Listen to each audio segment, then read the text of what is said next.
So we're going to talk about the most important skill for Angular developers, reactive programming.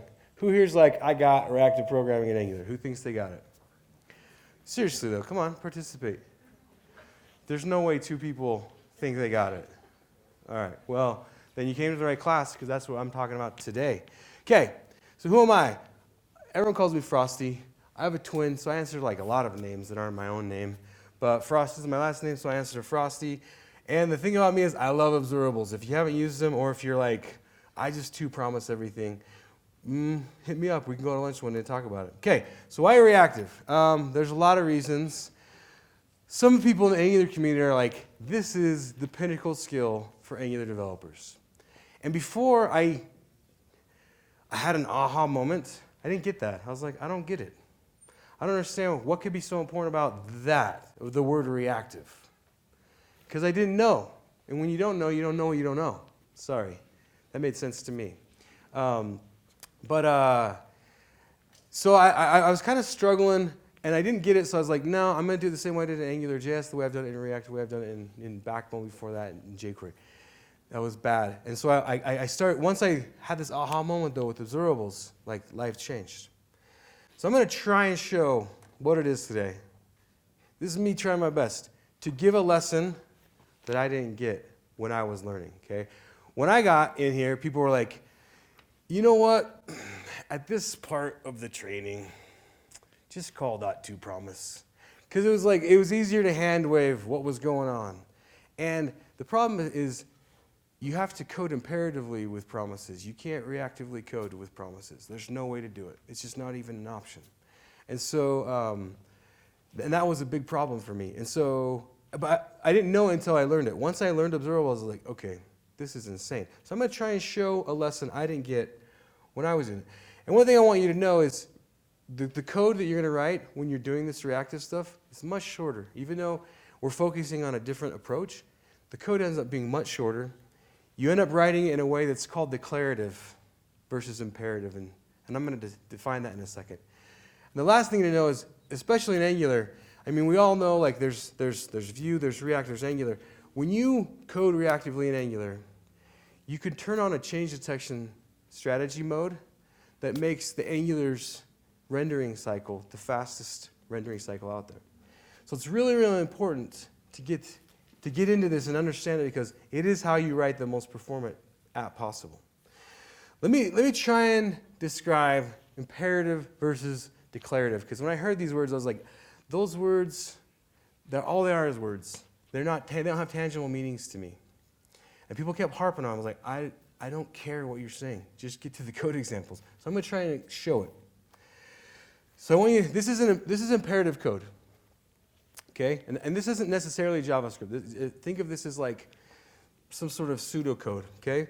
So if I define A and then B, and then I say C is equal to A plus B, and then I change A, what happens? What is C? C is still 3, right? C is still 3. In a declarative coding style, if you coded this in a declarative language, which I'm going to show you how to do with RxJS today, with observables, you define C, you define what it is. You declare C is equal to A plus B. And then anytime A or B changes, C automatically updates. So it ends up functioning a lot like a computed property. I know a lot of us understand computed properties. So this totally changes how you write your code, like dramatically. It dramatically changes how your code. And let me kind of show a couple things. So let me show you kind of how your approach to writing the code differs. So I want you to look at this app I have over here on the right. I work at a company called Hero Devs, so all of my trainings have to do with heroes. Okay, all my presentations. So in this table that shows lists of heroes, you've got a search control, you've got a page number, you've got total pages, you've got a limit, you can select 10, 25, or 100, and you got your total results up there, okay? And then you also have your heroes. So this is kind of what's going on in your app. And anytime you click, you have to respond to the user interaction. So I kind of want to walk through the difference between imperative coding this UI versus declarative coding. And all of those things up top output what is a hero. Okay? So when you click on search without reactive programming with imperative code, you have to save whatever they typed. You have to put that somewhere. Okay? You have to save the search value. And you have to gather whatever the page number you're on and the page size and put that together with your search term. And then you have to make an HTTP with the combination of those three things. And then you have to take those results and save them somewhere. And then you have to tell everyone who cares that there's new heroes back from the server. Okay? So that's what you have to do imperatively. And a lot of us are like, yeah, when someone types in a new search thing, my change listener, it does those things. It gathers the other thing. And maybe it calls some other server that does all this fetch stuff. But that's a lot of code to write when someone types search. And when you declare what heroes are a different way, when you write this thing up differently, all you have to do when someone searches is save the search into an observable and you're done. You don't have to do anything else. So a lot of the way that you code in interaction with your UI completely changes. And I'm going to try and show this off today. Okay? So again, when you type in search imperatively, you're doing a lot more things. Okay? There's a lot that you're doing. And this is kind of like just-in-time coding. Like you write the code for what's required when it's going to run versus declarative, you're simply going to save it and those computed properties recompute. Okay? So you're kind of setting up an equation of sorts. Okay? And the equation you're going to set up in your code with observables, you're going to say, hey, I'm going to define this thing called changes. And it's equal to the delta of the search term, the current page, and the limit. So if anyone changes the search term, the current page, or the limit, that's now called changes. Okay? So you declare what changes is. So when someone types in a new search term, changes is going to fire because it's like, yeah, that just happened. And then you're going to say heroes is equal to the function of the combined changes plus an HTTP. You declare that. You say, okay, so heroes is now equal to changes of these three properties plus a fetch, and that's what heroes is equal to. The result of that will be heroes. And at that point, any of the interaction with the UI, you just have to set one of those three values. Either the limit changed, the search term changed, or the page number changed. And when you respond to those user interactions, you're just doing one line of code, just setting that property. And it's pretty fantastic. And every time you change one of these combined properties, this whole stream refires. And this is kind of the power behind reactive coding. And a lot of people are like, all right, you talked about this equation. It doesn't make any sense to me. I've never done this. I too promise everything because I understand promises. They just have a dot then, and that's nice. That makes me feel comfortable. And so what I'm going to show is new if you haven't dove into observables. But it also unveils the power of reactive coding. And these patterns, we just did a conference in Las Vegas called RxJS Live. And we had presenters there from the React community, from the Angular community, from the Vue community, from the Node community. And they all are using these reactive patterns in their respective framework. And so these patterns transcend frameworks. Observables is bigger than Angular. So while I'm talking about this in Angular, it goes wider than that. These are really important concepts to understand. So let me just show you, because I've talked a lot about it, but let's get into some code. So we're going to play a game called I Try and Make This Happen Live, okay? And for anyone who's presented before, you know this is actually a game, okay? Okay, so here's our app. It's running. We're going to start wiring up. This app because right now all I have is some heroes showing up, but none of the search works. And how am I doing on time? How much time do I have left? 11:41. So I got 19 minutes. Okay, I can do this. Okay, so we're going to write some code. So in this app, the two things that we're going to focus on is to kind of make this simple so I'm not like in between 3 or 4 files. I have one component just to try and make the presentation of this easier. So I have one component called the hero table. And it has these inputs and the buttons on top, and it has the heroes in it. And then I have this other file called the hero service. And that hero service is kind of where we define some of this declarative stuff I'm talking about. So we're just going to be in those 2 files just to kind of help everyone understand what's actually going on here. And I'm trying to jump around the least amount possible. So I'm going to have both of these files up so I don't have to keep changing files a lot, because I get lost sometimes when the presenter's in and out of 3 or 4 files. So I'm trying to keep this simple, but if at any moment there's questions, I'm down with being interrupted, and I have live questions happen, and I'll do my best to answer them as best as I can. Okay, so the first thing I want to do is, if you remember in my slides, I said we're going to define the changes. Remember that? Like, we're going to define what these things are. So I'm going to go ahead and make a couple new observables. Okay, so I'm going to make an observable called search. And for those who aren't familiar with observables, the observable community kind of puts $signs at the end of their observables just to kind of denote this variable is an observable. So I'm going to say search is equal to a behavior subject, which is a type of observable. And if you don't know what it is, I apologize. And I'm going to put in here my default search. Okay? And a lot of people who know like a Redux environment, we understand initial state values, right? So then I'm going to do page is equal to new behavior subject, and that is the default page. And then I'm going to say limit, because our limit is either 10, 25, or 100. Okay? And that's going to be the default limit. Oh, sorry, we're going to do limit low. We'll just use the low limit of 10 as our default limit. Okay? So here we are. I've got 3 observables that represent those 3 values. Anytime search changes, I can now put the search value into this search observable. Okay? So here comes kind of this magic piece. I'm going to make that combination, the combined changes observable. Okay? So I'm going to say changes is equal to, and I'm going to do this RxJS function called combine latest. And I'm going to combine this dot search, this dot page, and this dot limit. Okay? So at this point, I have this observable that anytime either of those 3 changes, it's going to get called with the value of those 3, the latest value. Is that important? Like, do I need the latest value? I kind of do, right? Because that's what I'm going to call the server with. So let's kind of get into that. Let's kind of merge this new changes thing with this HTTP that we're doing, okay? So I'm going to take the combine latest, and for those who kind of know Rx, you'll understand the pipe operator. And in the pipe, I'm going to do a switch map.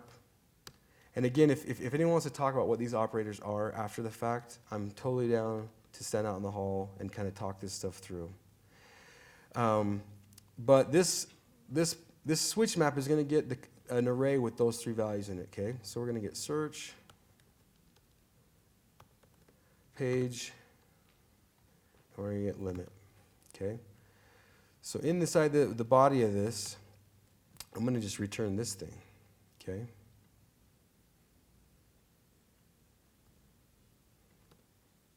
So at this point, what are you freaking out about, bruv?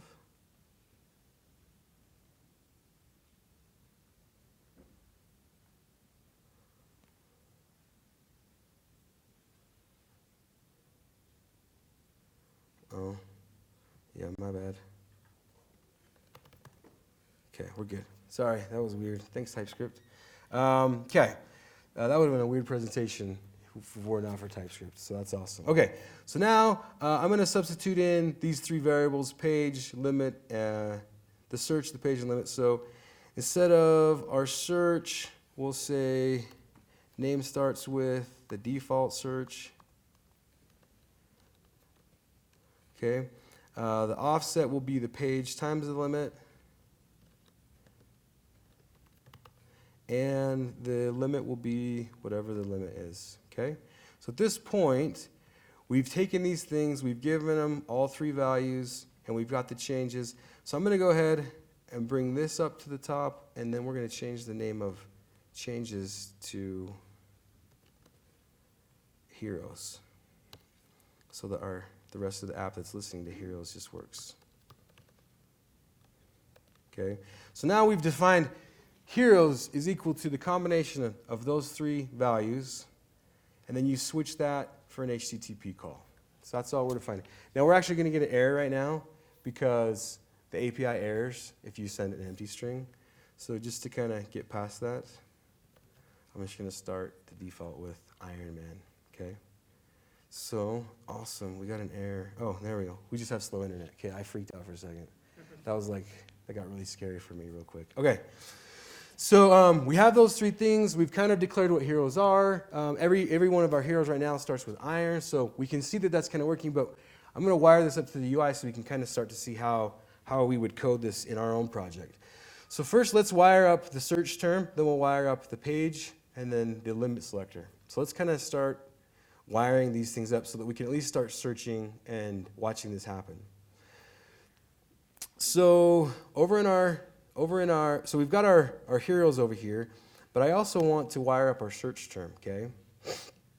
So I'm going to expose, the same way that we exposed heroes from the service, I'm going to expose the page,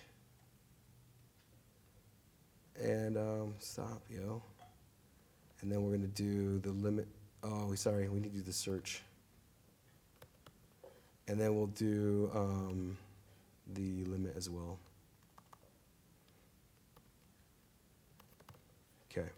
So we've kind of we've brought in those three observables that represent those three values. So I'm going to hook these up to our component.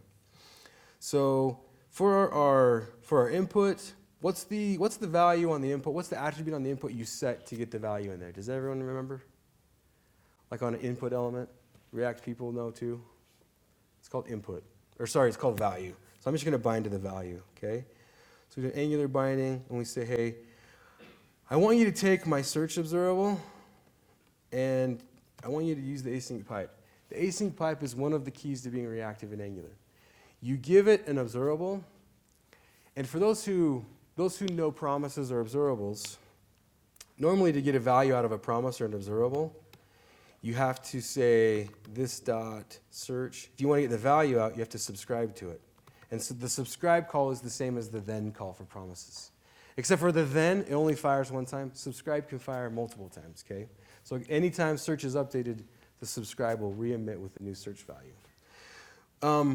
But when you call subscribe, you can leak memory. With promises, when you call then, you don't leak memory. That's one of the cool things about promises. With observables, your version of dot then with an observable potentially can leak memory. So it's not a great idea to just call subscribe. And your goal is to call subscribe the least amount as possible with RxJS. Okay, the creator of Rx, Ben Lesh, he wrote an article called Never Unsubscribe. And he wasn't like encouraging us to leak as much memory as possible. What he was saying is don't even call subscribe in the first place. Use some mechanism that will auto-subscribe for you. And in Angular and in React, there's methods that will automatically subscribe for you, so you just have to define observables, and then these things will kind of subscribe for you. And the async pipe is in Angular how you kind of do an auto-subscribe.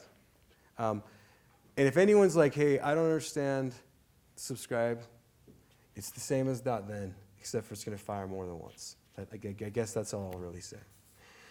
All right, so, and the async pipe, so normally, sorry, I didn't finish describing it. So normally you call describe and you get some value the same way you get it out of a promise, right? And then you say, normally you say this dot some value is equal to the value from the observable. And this is almost always what you're going to do with an observable. You're just going to take the value out and put it onto your component, okay? Well, the async pipe makes it you don't have to write that code anymore. As long as you have access to the observable, you just say observable and use the async pipe. It does the subscribe, takes the value out of it, and lets you use that in your template. So that's what the async pipe is doing. So up here, when I said search and I use the async pipe, it's subscribing for me and then putting whatever value is coming out of that observable in that spot. And it's really cool because when the component gets destroyed in that ng on destroy, that lifecycle hook, Angular will then also unsubscribe from the observable for me. So it kind of makes subscription tracking an idea of the past. It takes care of it for you. So the async pipe gets really, really important in reactive coding with Angular. All right, so now I've got that. So I'm able to now, if we go back to our app, we should be able to see that it's bringing in that default iron search. But if I type in here, we haven't sent that back to the service. We haven't put that back in the observable. So let's go ahead and, for this presentation, when anyone, like let's just say when they do a key up, we'll say do search, and we'll pass in the event from Angular, okay? And we'll say do search. We get an event. I can spell. And then I'm just going to say, normally I would put the code I'm about to write over in my service, but I'm trying to keep this as simple as possible. So I'm going to say on my observable, I'm going to say this dot search dot next. I'm going to pass the event dot target dot value in there. Okay, and the event dot target of a key up. What's the event target? It's the input itself. So I'm just pulling the value off of that input. So now, anytime I type next, and this is a concept promises have no concept of. Promises, I'm explaining something completely new that I can't draw a correlation to promises on. An observable, I can put another value inside of it. It doesn't just resolve one time. I can put another value inside of that. And the next is how you're like, put a next value in there, okay? And I can keep nexting new values into these streams.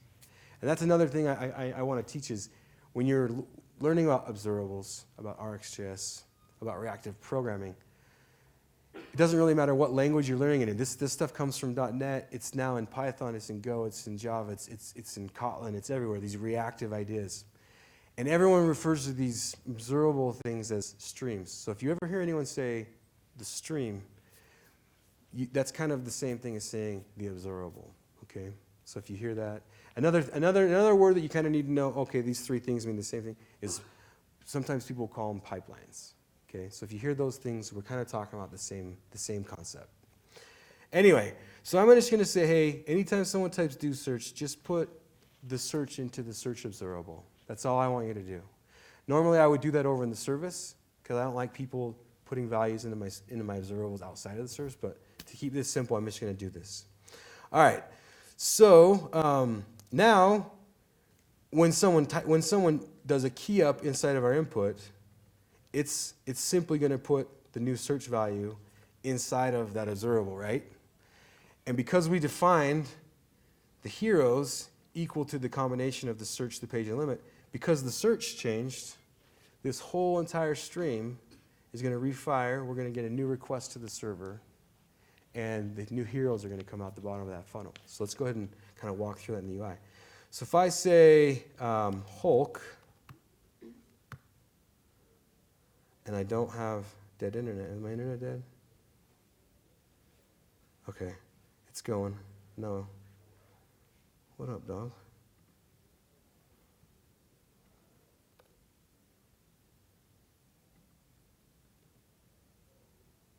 Okay.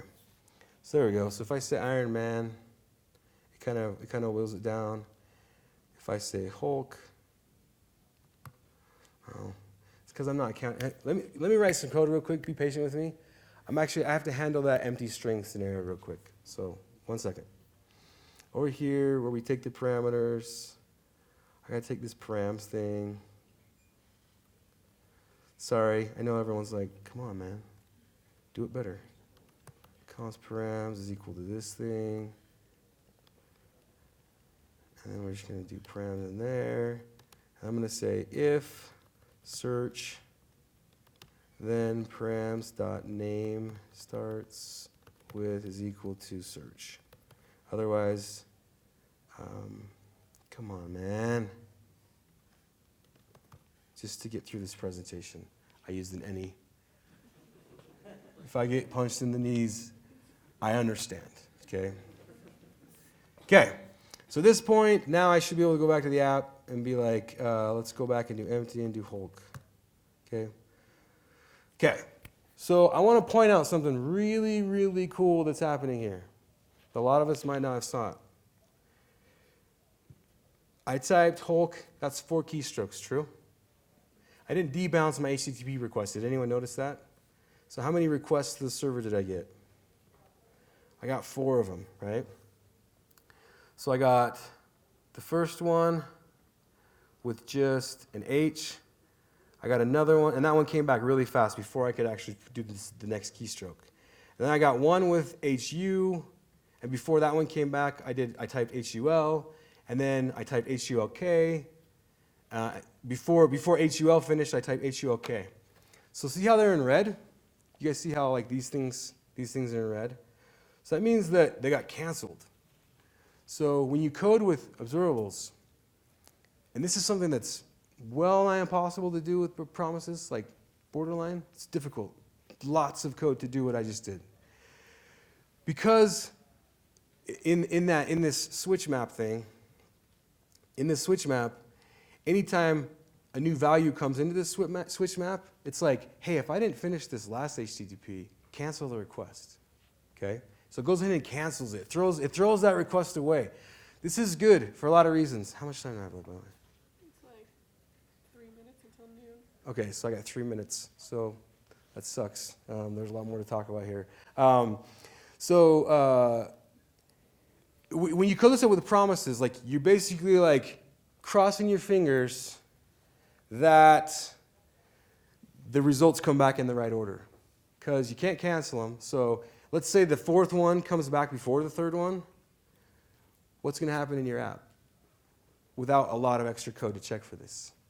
You're going to show the results from the 3rd request, not the 4th request. But with this switch map feller, it just kind of cancels the previous request. And so you don't have to deal with these timing issues, these race conditions, these network outages or problematic calls. So it's a lot of power. Now, I could go through and I could continue wiring this up to the UI. If I change with just a few more lines of code, I can wire up the previous and next page, and all those do is they set the page number in the page observable, right? That's all they're going to do. And these limits, all they're going to do is they're going to set the limit in the observable. That's all they do. So because I described what Heroes is made out of, and I said you're equal to the function of changes plus an HTTP, that's what you're equal to. Now when I code up my app, I don't have to do much. I just say, we'll put the value into the observable, and anything that cares about that observable, I've published a new value, so any subscriber, because it's kind of a pub sub, publish a new value, all the subscribers get the new value. And fortunately for me, the Heroes is a subscriber of all those values. So the app, the lines of code you're writing from here on out are super short. They're already shorter than they would have been with promises, but from here on out, we just reap the benefits of observables by just setting values and streams, and it gets crazy. I'm going to be doing a Twitch about this in the next few days, so if anyone wants to follow me on Twitch, I'll actually finish this whole live coding session. And on Twitch, I'm Frosty Dev, so if you head over there, check out Frosty Dev. I'll finish this because I know that a lot of us have questions. And in the Twitch, you can actually like, what is a behavior subject? Or like, I'm going to punch in the knees for the any. Like you can actually say those kind of things on the Twitch that you can't say here because of the code of conduct. So if you want to come check that out, I'll finish the talk there. But other than that, I just want everyone to know this is, when you extrapolate this talk all the way through, this is the most important skill for Angular developers to get to. It is how you get the ultimate, you squeeze the ultimate performance out of every single component is this way. So thank you.